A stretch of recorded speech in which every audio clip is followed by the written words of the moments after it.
सभी बच्चों को नमस्कार। आज हम पढ़ेंगे रसखान जी। रसखान जी के 25 पद हमारे काव्य कुंज में लगे हुए हैं, मध्यकालीन काव्य कुंज में। रसखान जी मुसलमान कवि थे। ये मुसलमान कवि होकर के भी कृष्ण भक्त के उपासक बने। इनका वास्तविक नाम सैयद इब्राहिम खान है और उपनाम इनका रसखान था। इनके दिल में श्री कृष्ण जी के प्रति प्रेम भाव था। वो श्री कृष्ण जी के दीवाने थे। अतः हम इनके 25 पद पढ़ेंगे। मानुष हो तो वही रस खाने बसो, ब्रज गोकुल गाँव के ग्वारन। जो पशु हो तो कहाँ बसो, मेरो चरो नित नंद की धेनु मंजारन। पाहन हो तो वही गिरी का जो धरियो, कर छत पुरंदन धारण। जो खग हो तो बसेरो करो, मिली कालिंदी कुल कदम की डारन। कह रहे हैं कि हे परमात्मा, अगर मुझे मनुष्य जन्म दे, रसखान जी कहना चाह रहे हैं कि अगर मुझे मनुष्य जन्म दे तो मुझे वहीं देना जहाँ ब्रज के गोकुल गाँव में मैं वहाँ मध्य में बसूँ, उसी गाँव में मेरा जन्म देना। मैं उसी गाँव में रहना चाहता हूँ। जो पशु, अगर मुझे पशु भी बनाना चाहे तो ऐसा बनाना जो नंद की जो गायें हैं उनके बीच में चरूँ। और पहाड़ भी अगर मुझे बनाना चाहते हो तो मुझे ऐसा बनाना जो श्री कृष्ण जी ने अपने अंगुली पर धारण किया, वो पत्थर बनाना। अगर खग भी मुझे बनाना चाहते हो तो मुझे ऐसा बनाना कि मैं वह यमुना तट पे जो कदम के वृक्ष हैं उन पे ही बैठूं, यानी मैं श्री कृष्ण जी के ही सानिध्य में रहूं, उस परमात्मा को मैं प्राप्त करूं। या लकटी अरे कामरिया पे राज तिहु पर पुर को तज डारो। आठों सिद्धि नौ निधि को सुख, नंद की गाय चरान विसारो। रस खाने कबो इन आखिन सो, ब्रज के बग बाग तड़ाग निहारो। कोटिक रोकल धोत के धाम, करेल के कुंजन ऊपर वारो। अब कह रहे हैं कि हे परमात्मा को प्राप्त करने के लिए मैं सब सुख सुविधाएं हैं उनको त्याग कर देता हूँ। कह रहे हैं अगर मैं वो परमात्मा मुझे मिल जाए तो उनके लिए मैं अपने कम्बल और लकड़ी धारण करूँ और इस राज्य को मैं त्याग दूँ। 8 सिद्धि और 9 निधि हैं जिनका सुख प्राप्त होता है व्यक्ति, तो उसको भी छोड़ करके मैं नंद की गाय चराने के लिए तैयार हूँ। रसखान जी कह रहे हैं मेरी आँखें भी केवल सिर्फ श्री कृष्ण जी के उन्हीं सरोवरों को निहारती है, उन्हीं सौंदर्यता को निहारती है। उनके लिए मैं अपने जो करोड़ों सोने के महल है उनके लिए, उस कुंज वन के लिए, उन सरोवर के लिए, उनकी कमलिया के लिए, लकड़ी के लिए मैं करोड़ों के जो महल, सोने के महल है उनको भी उन पे वारना चाहता हूँ, यानी नौछावर करता हूँ। मैं श्री कृष्ण जी को ही प्राप्त करना चाहता हूँ। मोर पंख सिर ऊपर राखियो, कुंज की माल गरे पैरोगी। ओढ़ पीतम्बर ले लकटी बन, गोतन ग्वारिन संग फिरोगी। भाव तो वही मेरो रस खाने, सो तेरे कहे सब स्वांग करोगी। या मुरली मुरलीधर की अधरा दंधरी, अधरा ने धरोगी। यह श्री कृष्ण जी, रसखान जी कह रहे हैं कि वो मेरे श्री कृष्ण जी हैं। वो उन्होंने अपने सिर पे मोर पंख रख रखा है, कुंज की माला पहन रखी है उन्होंने, और पीले पीताम्बर वस्त्र पहन रखे, लकड़ी ले रखे और वो ग्वालों के पीछे पीछे भाग रहे हैं। और भाव तो वही कि रसखान जी कह रहे हैं कि मुझे अच्छा वही लगेगा जो मुझे श्री कृष्ण जी कहेंगे, मेरे परमात्मा मुझे जो करने के लिए कहेंगे वही मेरे मन को भी अच्छा लगेगा। या मुरलीधर, मुरली यहाँ यमक अलंकार है। कह रहे हैं कि ये मुरली, यानी यह मुरली जो बजाते हैं श्री कृष्ण जी, मुरलीधर श्री कृष्ण है, कि जो मुरली श्री कृष्ण जी बजाते हैं उसी को मैं अपने ओठों पे धरूंगा, यानी मैं पूरे स्वांग करूंगा जो श्री कृष्ण जी करते हैं। यानी मोर पंख भी लगाऊंगा, पीले वस्त्र लकड़ी भी पहनूंगा, गायों को भी चराऊंगा। ये सब मैं उस परमात्मा को लिए करने को तैयार हूँ। कान भये सब बांसुरी के, अब कौन सखी हमको चाहिए। निस धौंस रहे संग साथ लगी, सब सोतिन तापन क्यों सहे। जिन मोहि लियो मनमोहन को, रस काने सदा हमको दुए। मिले आओ सब सखी साग, भाग चले अब तो ब्रज में बांसुरी रही। अब कह रहे हैं कि उस कान्हा की वो बांसुरी, जब श्री कृष्ण जी बांसुरी बजाते हैं तो वो किसी की तरफ भी नहीं देखते, यानी उनका ध्यान सिर्फ बांसुरी पे रहता है, इसलिए हमें कौन सा वो सुख दे रहे हैं। और कह रहे हैं कि रात दिन जो बांसुरी उनके साथ लगी रहती है, इसलिए हमें वो बांसुरी तो अब सौतन की तरह लगने लगी, इसलिए हम अब यहाँ नहीं रह सकते। और श्री कृष्ण जी को तो उस बांसुरी ने मोह लिया, जैसे कोई सौतन को पुरुष को मोह लेती है, उसी प्रकार से बांसुरी ने श्री कृष्ण जी को मोह लिया। इसलिए हमको तो वो बांसुरी अब पीड़ा देने वाली लग रही है। आए सखियो अब हम यहाँ से भाग चले, अब इस ब्रज में तो सिर्फ बांसुरी ही रहेगी। लोक की लाज तजी तभी, जब देख सके ब्रज चंदन सलोनो। खंजन मीन सरोजन की छवि, गंजन नैन लला दिन होनो। रस खान निहार सके जो समारि के को, तिये है वह रूप सुठोनो। भों कमान सो को सब भेंदत प्राणिन नंद को छोनो। कह रहे हैं कि हम जब श्री कृष्ण जी का ये स्वरूप देखते हैं तो सब लोग लाज छोड़ देते हैं, उनके सौंदर्य को देखते हैं। उनके मीन के समान आँखें, कमल के समान उनका मुख देखकर हमारी आँखें उनके प्रति लालायित रहती हैं। रसकान जी कह रहे मैं ऐसे सौंदर्य को रोज दिन निठाना चाहता हूँ और मेरे मन भी मेरे बस में नहीं है। और श्री कृष्ण जी की जो भौएं जो कमान धनुष की तरह हमारे प्रेम को बांध देती है, मैं उस नंद के प्रति समर्पित हूँ। धूरी भरे अति शोभित श्याम जू, तैसी बनी सिर सिंदर चोटी। डोलत खाग फिरे अंगना, पग पैंजनी बाजती पीर कचोटी। यह छवि को रस खान विलोकत, भारत कामे कला निज कोटी।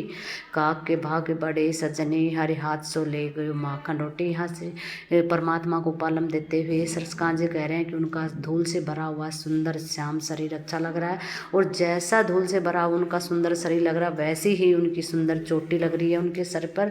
और वो हाथ में रोटी लेकर के पूरे आंगन में पग पैरों में घूम रहे हैं, और पैरों में पाजे जो धीरे धीरे बज रही है, और पीले रंग की वो कछोटी यानी वो काछनी पहने हुए हैं। ऐसी सभी को देख करके कह रहे थे हम सभी जो सौंदर्य की कलाएं हैं या कामदेव रूपी जो कला है या कामदेव का स्वरूप उसको भी इस पे नौछावर करते हैं, और कह रहे हैं हे सखी हमसे तो अच्छा तो वो कहा गया है जिसने इस हरीश के हाथ से रोटी ले ली, वो ही है जिसने इस श्री कृष्ण जी को स्पर्श किया है।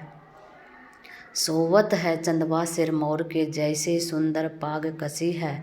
तैसे गोरज भाल विराजती, जैसी ही वनमाल रसी है।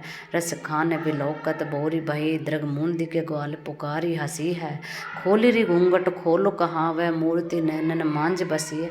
अब कह रहे हैं कि हमारे जो श्री कृष्ण जी हैं उनके ऊपर चंदवा यानी मोर पंख ऐसा चंदवा बना रखा है, जैसे कोई सुंदर पगड़ी उन्होंने धारण कर रखी है, वैसे ही उनके मस्तक पर चंदन का तिलक लगा हुआ है, हृदय में वनमाला पहने हुए है, वो अति सुंदर लग रही है।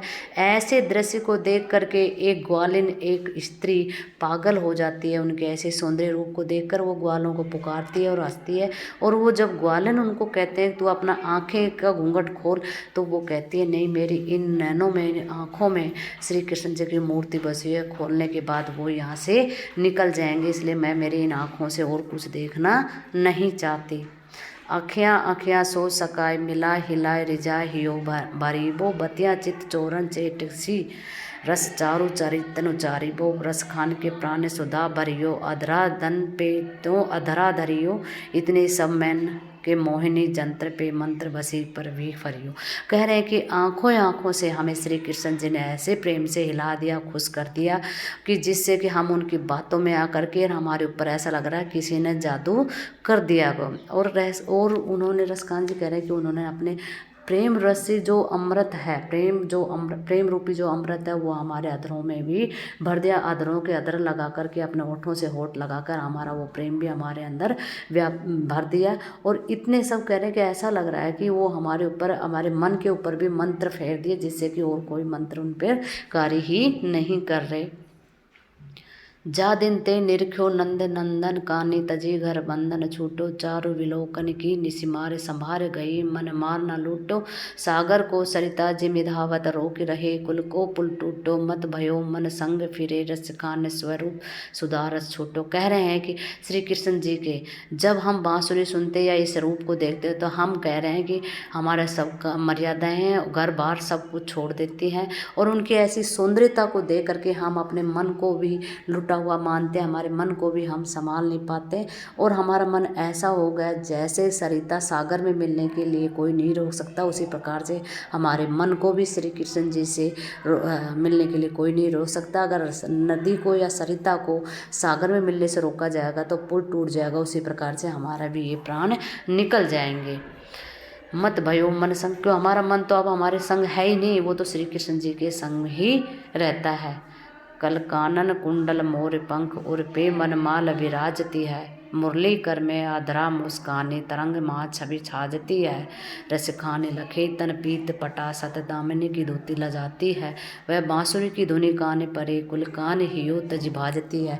कह रहे हैं कि हमारे श्री कृष्ण जी हमारे परमात्मा कानों में कुंडल पहन रखा है, मोर पंख धारण कर रखी है, हृदय में वनमाला उनके शोभिमान है, और अपने हाथों में मुरली ले रखी है और ओठों से धीरे मंद मंद मुस्कान बिखेरते हुए दिखाई दे रहे हैं। ऐसी छवि पे मैं बलिहारी जाती हूँ। रस खाने लगे और कह रहे हैं कि जो वो सुंदर से पीले वस्त्र पहन रखे हैं, उनकी शोभा तो इतनी चमक इतनी सुंदर है कि उनके आगे तो बिजली की चमक भी मलिन लगती है। वो बांसुरी की धुन अपने, और जैसे ही उनकी बांसुरी की धुनें हमारे कान में पड़ती है, हम सब कुल मर्यादा घर का छोड़ करके, कार्य छोड़ करके उनके प्रति भाग जाती हैं।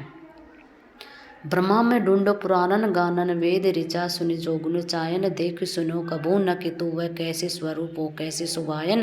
टेरत हेरत हारी परियो रस खाने बतायन, लोग लुगायन देखो दुरो वह कुंज कुटीर में बैठो पलौटत राधिका पायन। और कह रहे हैं कि हम श्री कृष्ण जी को, उस परमात्मा को प्राप्त करने के लिए सब जगह ढूंढ लिया, ब्रह्मा में ढूंढ लिया, वेद ऋचाओं उस मंत्रों में सब में ढूंढ लिया, परंतु न तो हमें सुनने को मिला न देखने को मिला कैसा तो परमात्मा का स्वरूप और कैसा उनका स्वभाव है। हमने पुकार पुकार के, रसकान जी कह रहे हैं, हमने पुकार पुकार के लोग लुगाइयों से भी पूछा, परंतु उनके स्वभाव के बारे में नहीं पता चला। मैंने सिर्फ देखा है एक कुंज कुटीर, जहाँ वो कुटीर बनी हुई है कुंज में, और वह राधिका बैठी है और उनके पैरों में श्री कृष्ण जी विराजमान है, लेटे हुए हैं। तो इसका मतलब यह है कि श्री कृष्ण जी तो प्रेम के भूखे हैं और वो प्रेम में ही वहीं विराजमान है। जहाँ प्रेम होता, सच्चा प्रेम, वहीं श्री कृष्ण जी रहते हैं। तो यहाँ रसकांत जी की ब्रज भाषा है, सवैया छंद का प्रयोग किया गया, अनुप्रास अलंकार है, तत्सम तत्वों का प्रयोग किया गया है। सवैया छंद में भी कृत छंद का प्रयोग अधिक किया गया है, और इन्होंने आत्मा परमात्मा की बात की है। श्री कृष्ण जी को प्राप्त करना चाहते हैं, उनके प्रति उनका रागात्मक संबंध है और वो श्री कृष्ण जी के ही दीवाने हैं।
क्या बात है, आनंद सर्व बनेंगे क्या? स्मॉल PDF रसखान के पद, फिर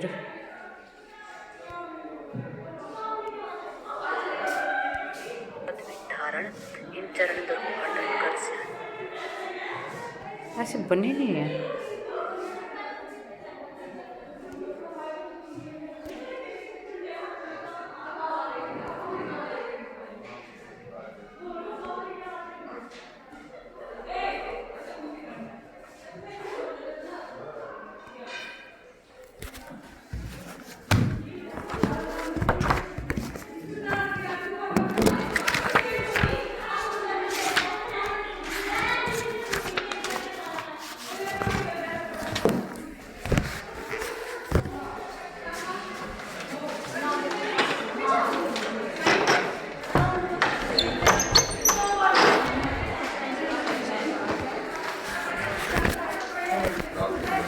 11:30 बजे हाँ, मैं उठा। अच्छा, अरे मैंने कहा पहलवान तेरे को रात के 12 बजे का टाइम मिला था क्या गाड़ी पकड़ने के लिए? अरे बोला भाई साहब धरती बैठ गया, हाँ, बर्बाद कर दिया साले ने, मेरी गृहस्थी उजाड़ दी। मैंने कहा साले बच्चा ना बोल, हाँ। दरवाजा पीटने नहीं होगा, मैंने कहा छोड़ दे दरवाजे को। ये फिर चमारी चमारी कहाँ गई? हैं? चमारी चमारी की चमारी ने पीटे हैं, वो तो चमारी बोले मैंने बेचारे अच्छा, कई बार तो चमारी के सामने वो रतन ने घर लिया है। हम्म, चमारी के लिए बोल रहा, चमारी ने बहुत ज्यादा साइड किया। हाँ, समय बीतता गया, वो महिला का जो मतलब क्या कहते हैं जवानी ढलती गई, तो भाई वो उसने चमार ने छोड़ दिया। अच्छा, फिर इसने मैडम कोई एक हैंडसम जवान छोरा और 25-27 साल का वो पाल लिया।